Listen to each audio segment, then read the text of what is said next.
So welcome everybody. Thank you so much for being here. This is our second to last webinar in the Campus Compact National Webinar Series for FY22. I'm excited about today's conversation and I'm going to hand it over to our speakers really quickly. But first I want to say, please, if you are not registered, our conference is next week and we're really excited about it, March 29th through the 31st. We have over 600 people already ready to attend, so that's great. Also, as I mentioned, we have one more webinar in this series. That one is April 7th. And then please be on the lookout. We're going to be releasing soon the RFP to start populating our webinar series for next year. So in order to get us started quickly, I'm going to hand this over to Mariah and Samantha. They are with Brandeis University. Mariah is a doctoral student in anthropology, and she is the Connected PhD Fellow. And Samantha is the Community Service Specialist with Brandeis. So I'm going to hand it over to you all. Thank you. Thank you, Natalie. So let me see if I can go ahead and present my slides. We are just moving pretty quickly just because we want to make sure that we have tons of time for discussion and to kind of interact with you all. So first of all, we just like to thank Campus Compact for giving us this space to hold this webinar. And we also would just like to thank all of you for joining us this evening from wherever you're joining us from. As Natalie mentioned, I'm Mariah. I'm currently a PhD student here at Brandeis in the Department of Anthropology, and I was able to spend about 8 months or 2 semesters working with Samantha on the project that we'll kind of explain to you through a grant that encourages different professional pathways for PhDs, for doctoral students. So to keep us going, we want to go ahead and just kind of give you a rough idea of the outline for our webinar. It is interactive.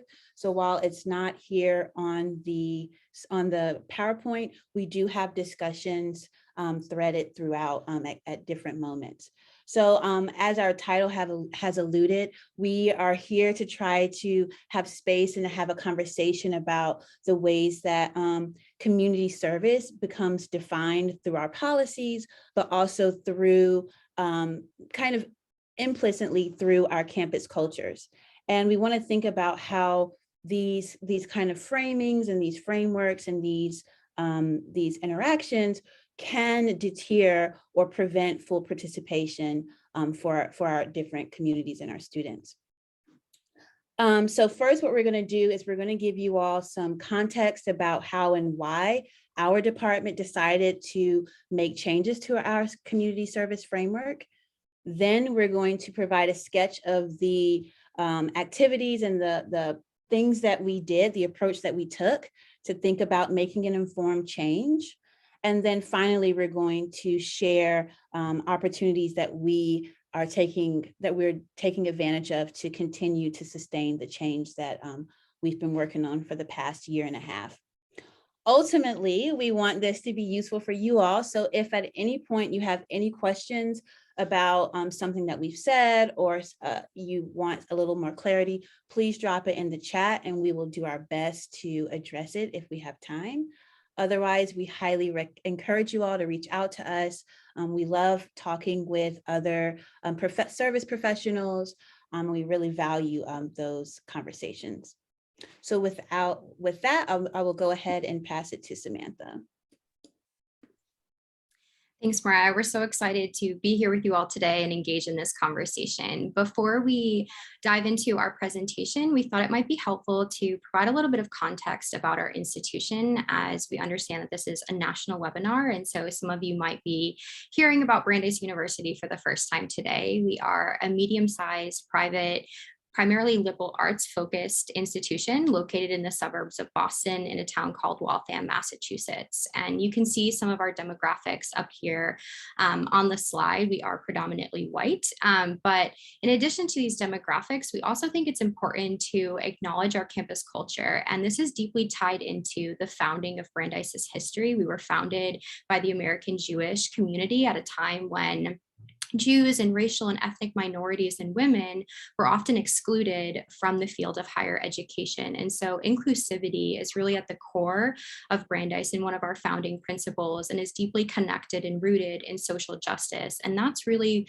what draws a lot of our students to this institution, and ultimately what truly shapes the culture of service and activism that we see here on our campus.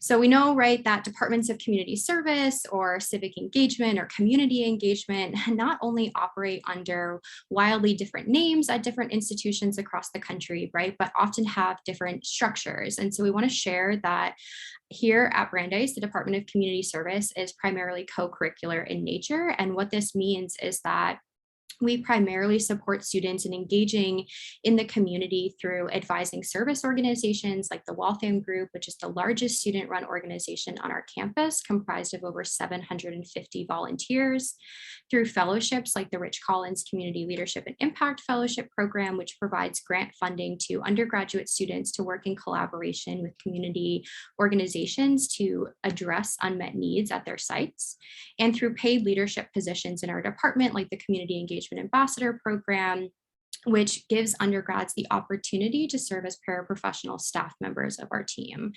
So our team is very small.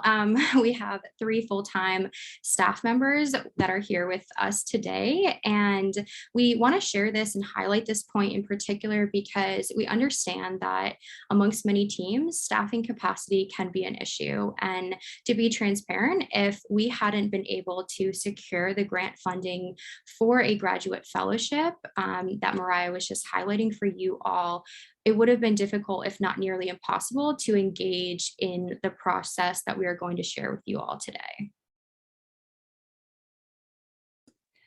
Okay, so to start our kind of discussions and interactions, we think it's important to have a conversation about the big concepts that we have in our title, which is community service and full participation.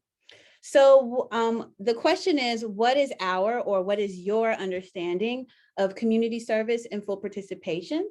And we have a Jam board where we're going to ask you to take about 3 minutes to think about this question and to try to write either, a few keywords or a sentence about maybe your understanding or your definition of community service, and also how you approach full participation in service. So I believe Samantha has dropped the link in the chat. So just take a few minutes to think about this question. Please write your response. We're interested in hearing from you. And then we will come back and we'll share and we'll talk more. If you have any problems opening the link. Mariah, it looks like it's view only. You might need to change it to be an editor for folks. Okay, so I will do that right now. My apologies. So I'm going to reshare the link. Copy link. Okay. So I've reshared the link here, and that you should be able to make edits. Thank you for letting me know. So just take a few minutes, 2 to 3 minutes.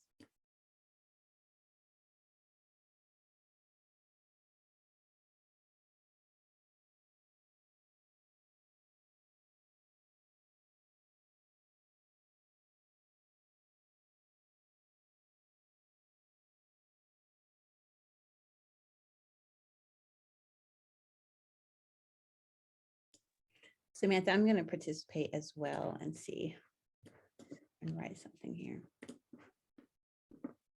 Use the text box here.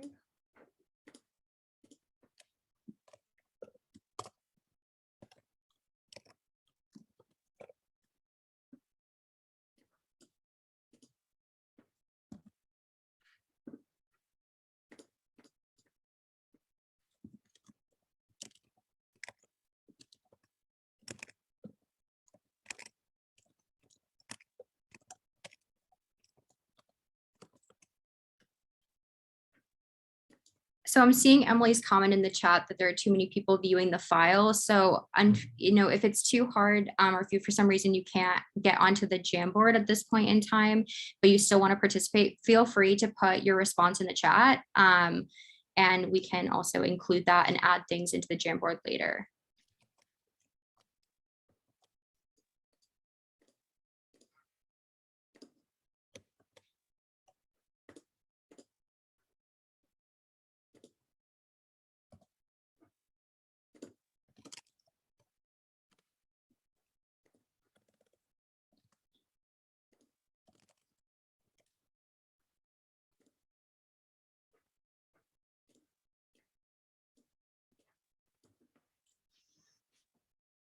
I'm seeing a lot of good responses.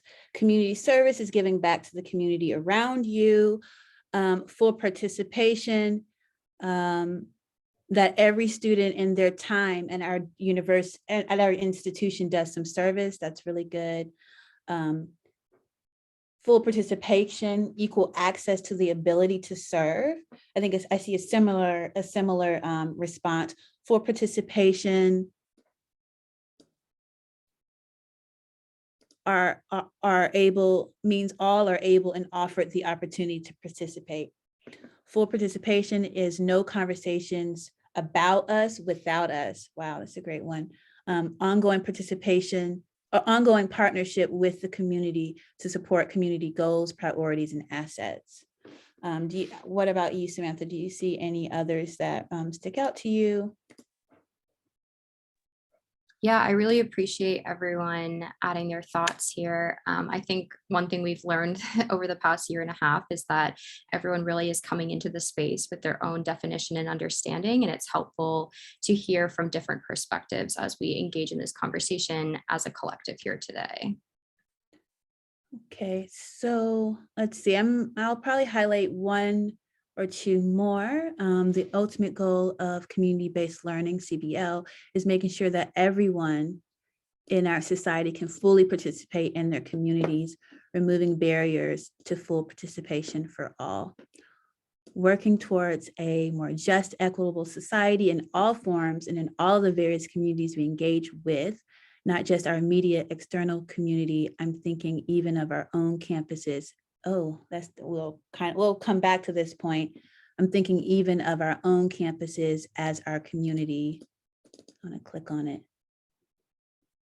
Right, okay. So let's see if I can, so these are really great responses, and you can, if you would like to, you can keep this open, because when we have the more intimate group discussions, let's see. When we have the more intimate small group discussions, you might feel like you want to re-reference what you said or bring another person's response into the conversation. So can everyone see the PowerPoint? Okay, cool. So I'll talk a little, Samantha's going to talk in more depth about how we are thinking about this community service concept, but I'll go ahead and address the full participation part. So based on our institutional framework and I use the word campus culture, but I mean that to refer to the ways that students interact with each other, the ways that the relationships that they have with staff and faculty members, but also their positions, the service backgrounds they're coming into the university with, the ways that they think about community engaged work versus community service. So we approach full participation from two angles. One is full participation in our department's sponsored programs. So I think we run about 4 or 5 different programs, and we know that international students of color, and students that identify as male are slightly maybe underrepresented in our program. So that begs the question of why. Are folks not hearing about the opportunities, or do they feel like they don't need to, or they don't want to participate in them? The second way that we approach full participation is a more supportive role. We are a very student-driven university.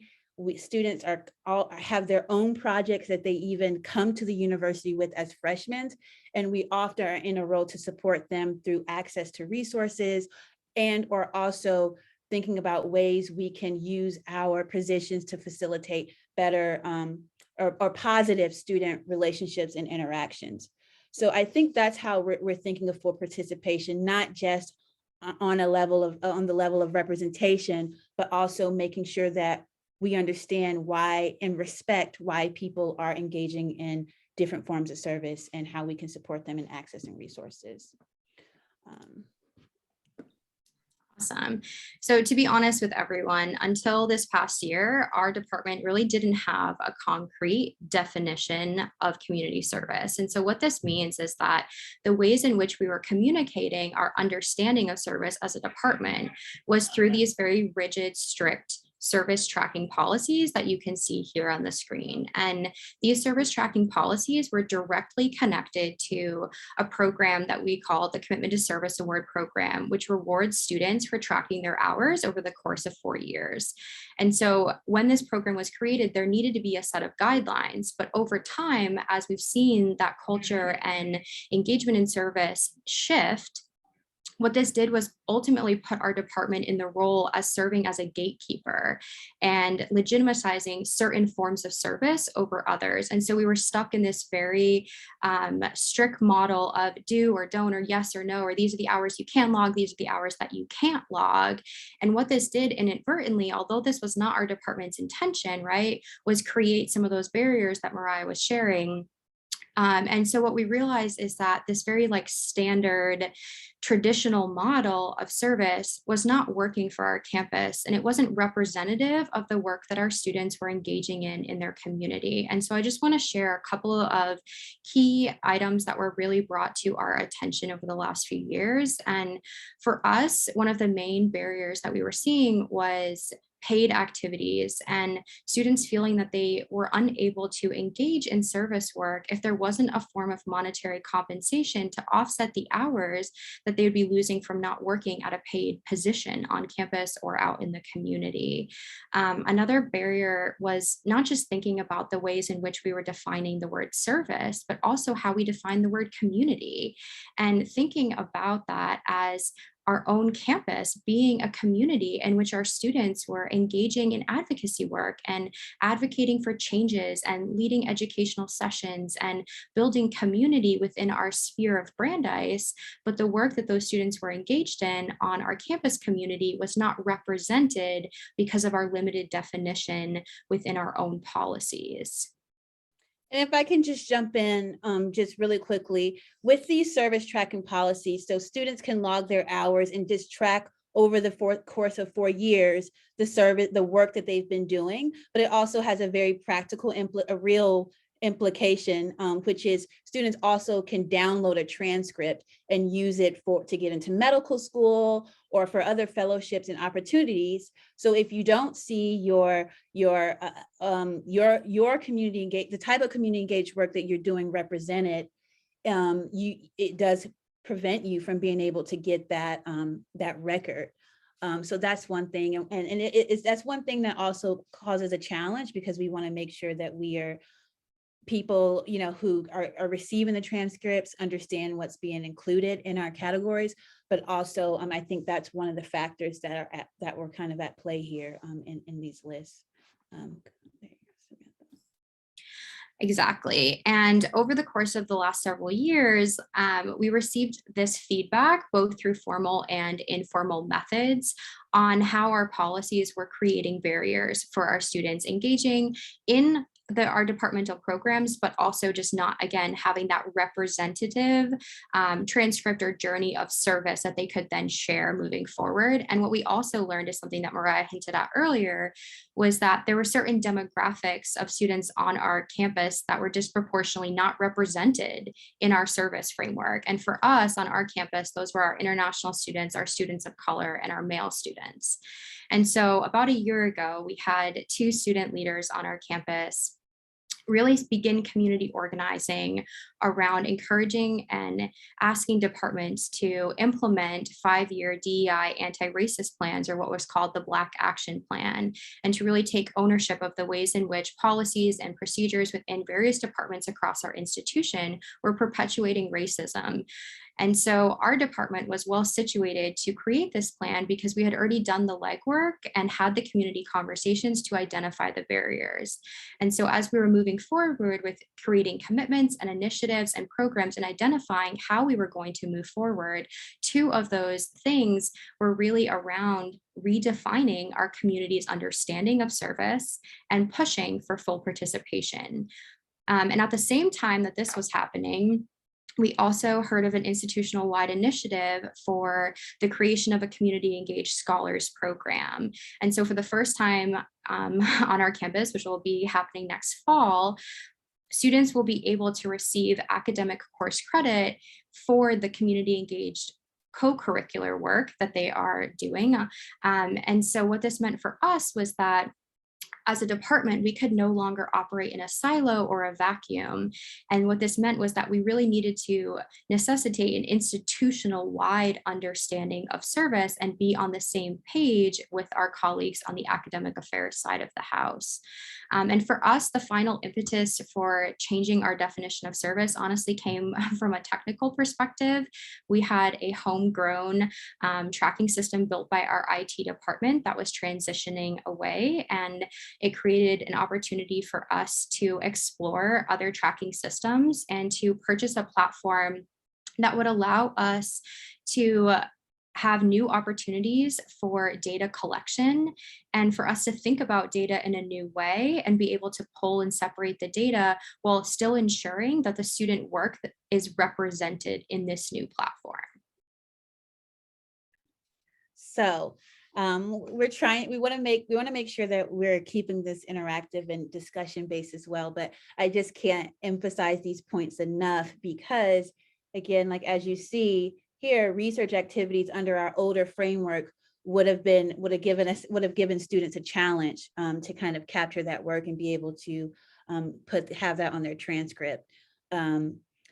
So to keep with all of that being said, with kind of sharing with you all how we started to notice in more really clear forms the ways that we were communicating maybe even a more traditional type of community service, we want to break you all out into smaller groups so you can have conversations amongst yourselves about how community service, either implicitly or explicitly in your policies, is being communicated to your students, whose work is being kind of acknowledged and legitimized, and whose work is being treated as marginal on our institutions, or if some of you are nonprofits, in your organizations. And then finally, we want to encourage you to think about and have a conversation about the channels of feedback. How do you know?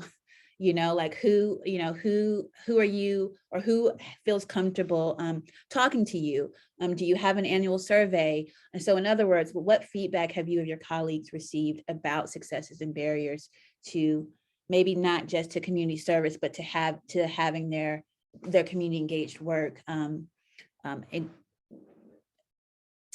What word am I looking for here?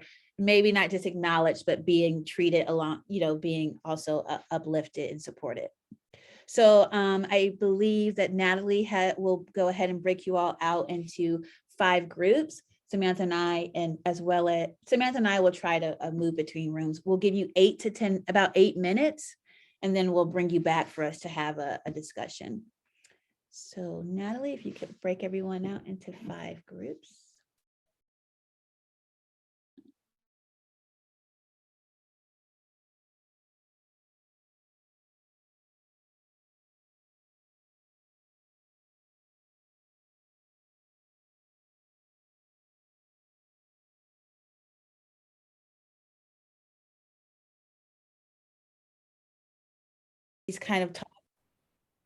Now that we've kind of had these talks, I realize there's a lot more that could be said, that we really are all coming from different places. And at least from the feedback that the conversation that my group had, I'm going to try to weave in some of the things that we discussed, some challenges such as one, that the student body population has just changed so much, and having struggles getting people engaged in service work, or just, even socializing, socializing with each other. And then also different universities are at different places with institutionalizing like formal community service frameworks, opportunities, and so forth. So I'm going to try to weave this into the rest of what we're going to share now, which is we're going to talk about what we did. So we noticed that things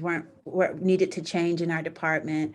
But the last thing before I do that, please try to stay in touch. If you can remember the names of folks that you were in a group with, send them a private message and try to get their contact information, since this is such a short webinar. So just jumping right in, Samantha, we might have to just breeze through and not say some things, but this is kind of a summary, so to speak, or timeline of what we did.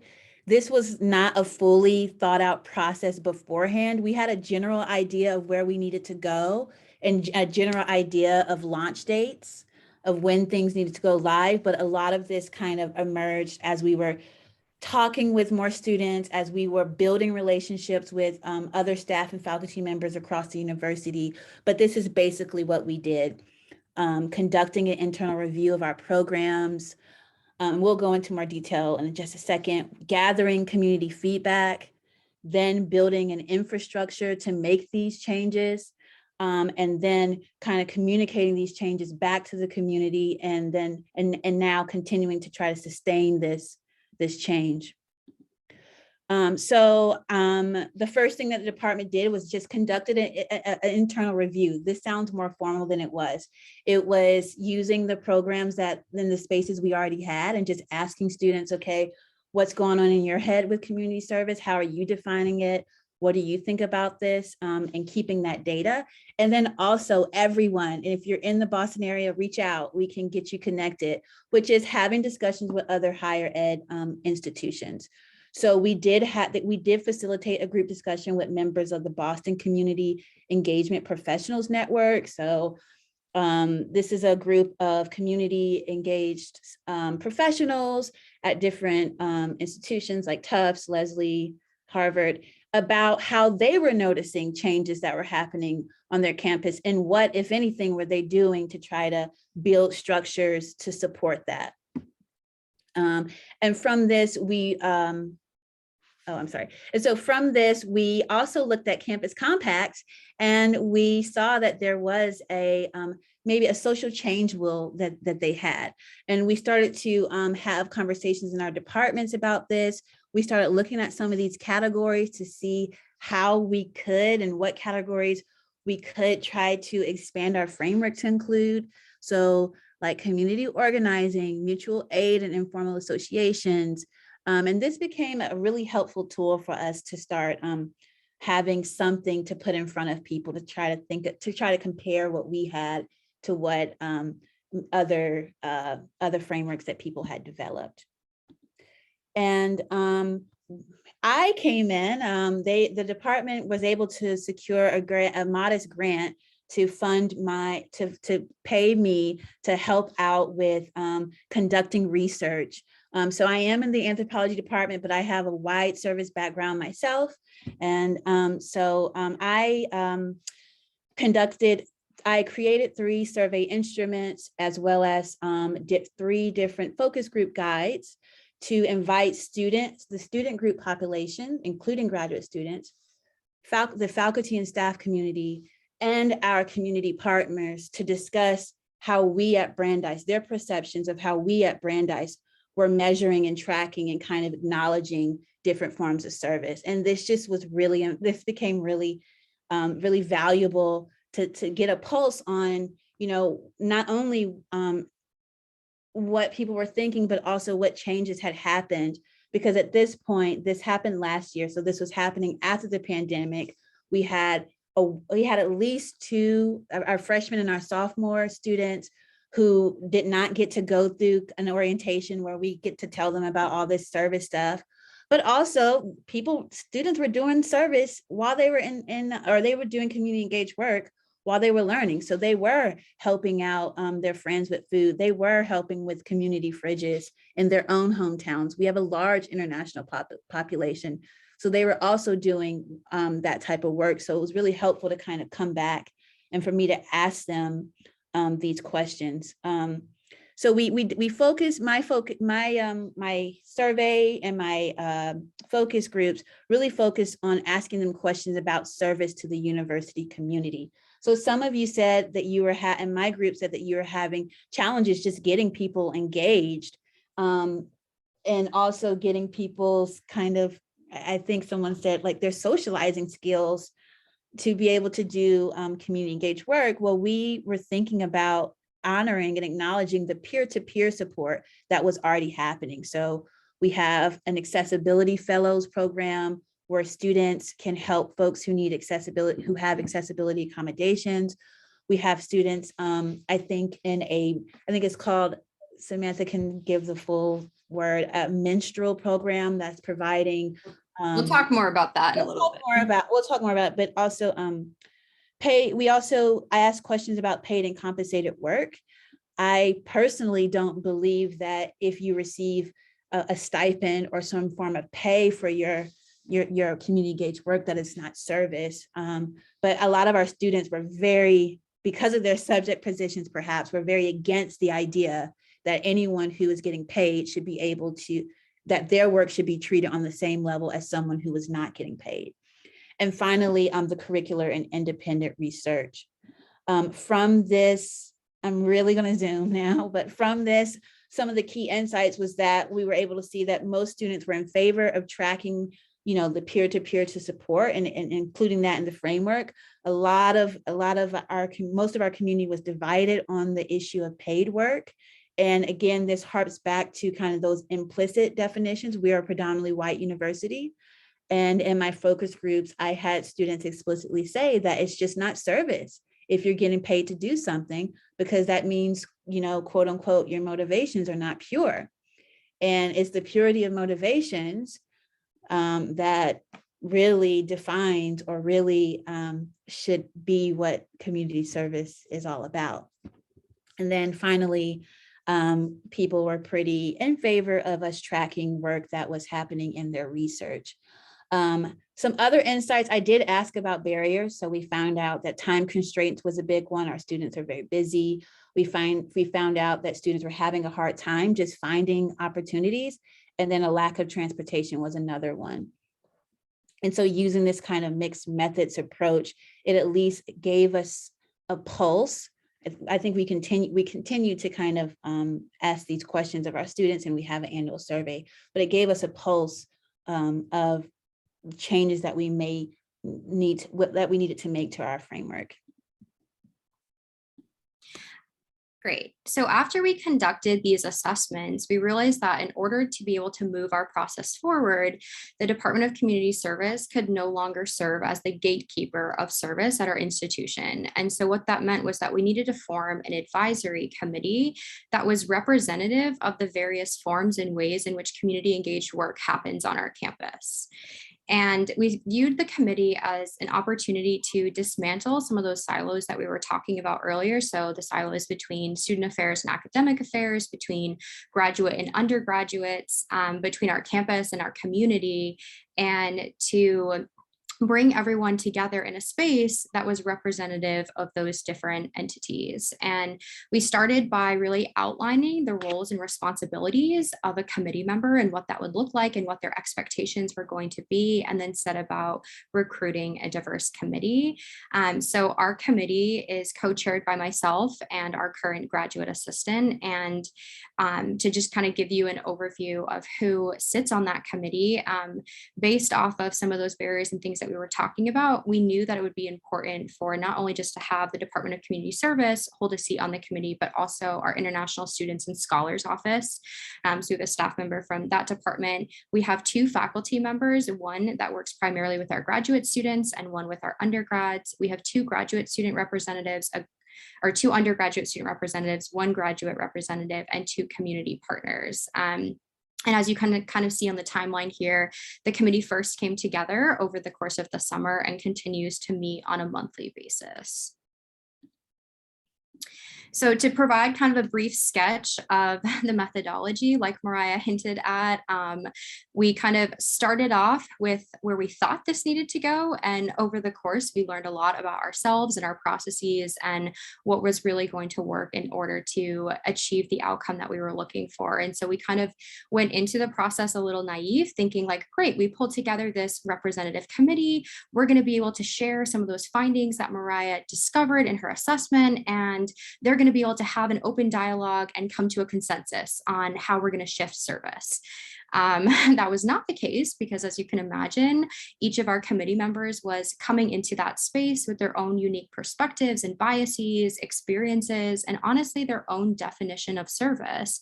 And we realized that if we were going to move forward as a collective, then we needed to be operating under a cohesive framework of service. So in order to create that framework for our institution, we started really by spending a lot of the committee's time reading articles from the field. We engaged them in a variety of different case study scenarios, and we looked at other models of service at various institutions of higher education. Once we had created that framework, we also quickly realized that it wasn't the committee's job to take the activities and fit them into the box of our new framework, that this was an opportunity to really give the autonomy back to the students and to empower them to articulate how their community engaged work and activities aligned with our framework. And so that led us to create a request form that students have the ability to write out and articulate those thoughts and how that aligns and connects. And then on the committee end, we knew that we needed to be transparent and clear and consistent. And so what that meant for us was designing a rubric for each of the committee members to evaluate the request form against, and a voting process for how many members who needed to be present at a meeting, and all of those kind of policies as well. So if I could just jump in really quickly, for folks who said that they are either underfunded, or their institution is just in the process of trying to figure out how to have more of a formal recognition of community service, or how to promote that, you only need to find a few staff and faculty members, a few students who will be willing to give over their time to help you out with this. We also formed this committee because we're a small department. We value relationships, but we only have a certain capacity. So we really needed them to kind of co-invest with us, which also kind of builds buy-in, right? To co-invest with us in making these changes and, and promoting this across the campus. So this happened over the summer, which was like a major concern for me. It's like, we wanted to respect people's time. So we just, had to ask them up front, like, oh, we're gonna need to meet twice a month. You might have a few hours of homework to do outside of it, but if you can commit to it, this is where we're going. So I just want to say, like, this is a resource. Like, this kind of a committee could be a resource for you if you need more support to do the work that you want to do. And I also want to jump in. I know, again, that we are talking quickly. And so just to clarify about the request form for folks. So what this was during our assessment process with Mariah, students had articulated to us certain activities that they were involved in that they wanted to see represented in our new framework of service. And so for that was either student organizations that they were a part of that were housed under our student union, or it could have just been a collective of students that were engaged in an activity that they wanted to see included. And so examples of that we are going to share shortly. But the request form was a space where the students could fill out how whatever activity they're engaged in, they think aligns with our framework, and basically explain why that should be included in our new definition moving forward. So we will also follow up with an email to everyone, and we can share examples of our request form, our rubric, our policies and things, if that would be helpful for folks as well. So to move us along, on the left here, you can see our framework of service. So I won't go ahead and read it. You all can take a look at this, but this is, to be transparent, it took us a long time to come to this consensus. And as you were kind of seeing on Mariah's timeline, we've been going about this process for over 1.5 years now. So we can acknowledge that it did take us a lot of time, and it's not perfect. And to be honest, our committee has only started actually actively reviewing requests in the last 2 months. So it took us a while to get where we are, but just to kind of share, we have transitioned in the way that we are communicating our service tracking policies to the campus, in that we are no longer communicating them via a do or don't dichotomy, but instead we have grouped our service activities under categories. So the example that you can see here on the slide, which we've talked a lot about today, is paid work. So instead of saying like, these are the things you can and cannot track, we are instead saying, great, these are the activities that have gone through our request process that are approved for tracking service, even though they are, provide some type of monetary compensation. And here is the process that you can go through if you would like for your activity to be included as well. So it's not a blanket statement. It really is still kind of case by case. We're still working through a lot of scenarios, and we've had a lot of unique requests come our way. But I do just want to briefly share one example that Mariah was talking about earlier, so you can kind of see how this has shifted for our campus. So we had an organization submit a request form about a month ago. They're called Period Activists at DICE, or PAD.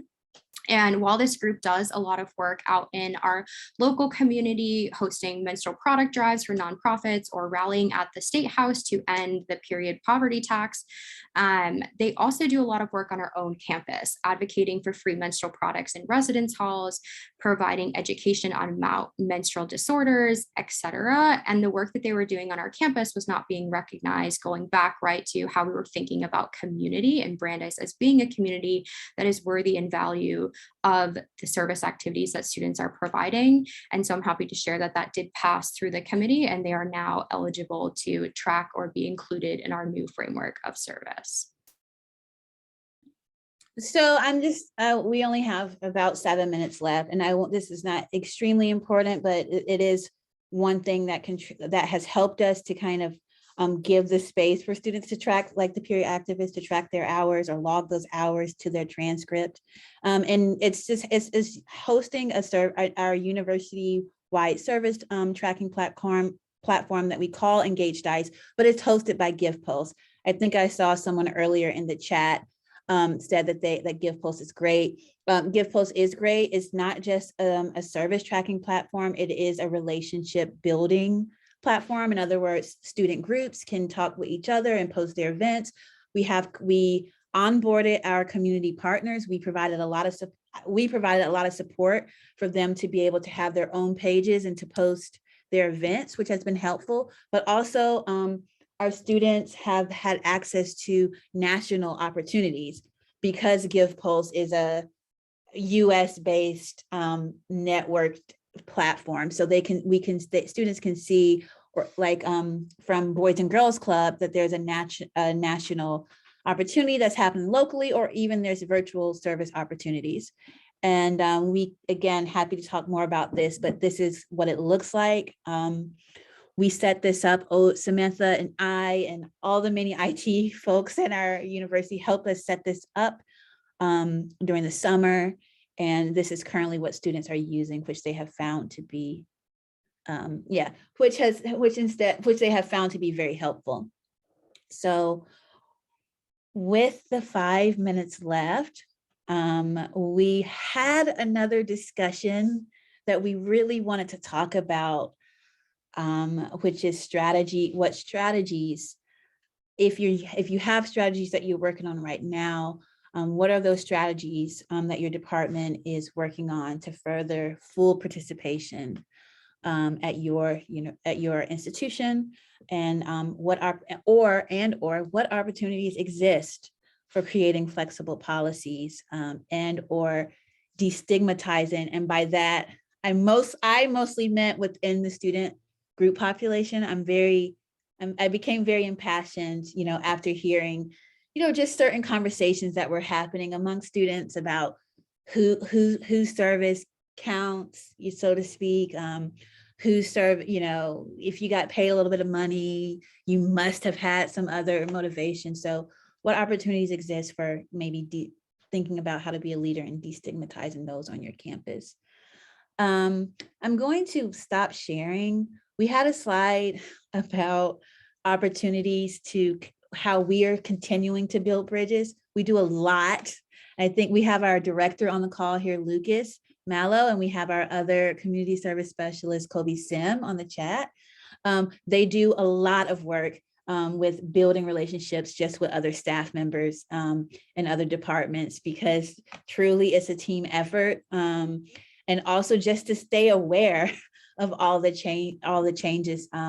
We have a new Center for Community Partnerships that's launching in the fall, and a community engaged scholarship program. So any way that we can continue to support them, we are working on that. So I'm going to stop it. We have instead of doing that discussion, we have 4 minutes to take 1 or 2 questions, and we would like to do that. I'll post our information in the chat. please reach out, and Colby and Lucas, you can post your information with your title as well. Please reach out, please be in touch. I am a PhD student, so I'm no longer working with the department right now, but I still maintain a relationship with them. But I'm also I'm happy to think with you on a one-to-one level as well about my process, what it was like to partner with the student to help get this work done.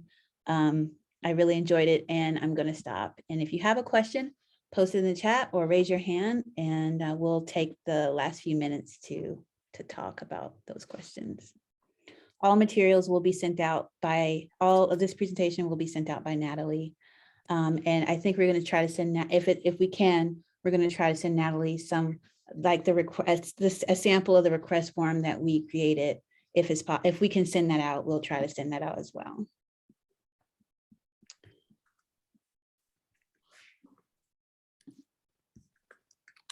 Okay, well, if there's not any like immediate questions, any burning questions, any public questions, I think Samantha and I would like to thank you all, and the Department of Community Service would like to thank you all for listening and for sharing with us in those small group discussions. We'd love to stay in touch. Thank you both so much. You got a lot of accolades in the chat. I hope you're seeing that, for a really fantastic presentation. And yes, I will gather all this information and I can send it to everyone who is registered, and then we'll also post it with the recording on our website. So thank you both so much for your time today and for this great information. And thanks everyone for being here. Thank you.